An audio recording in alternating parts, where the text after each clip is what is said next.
Saudaraku, teganya seorang ibu muda ditinggal pergi suaminya pada Kamis 20 Oktober 2022 sekitar pukul 23 waktu Indonesia Barat.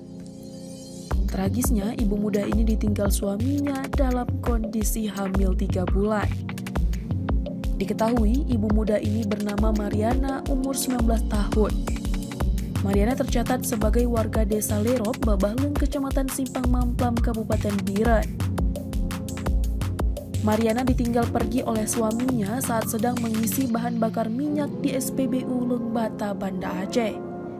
Usai mengisi BBM, suami Mariana bernama Stefanus Ingatan Zai, umur 22 tahun, langsung tancap gas di SPBU tersebut.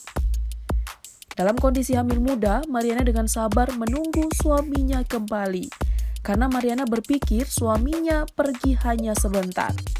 Ternyata lama ditunggu hingga tengah malam suaminya pun tak kunjung kembali.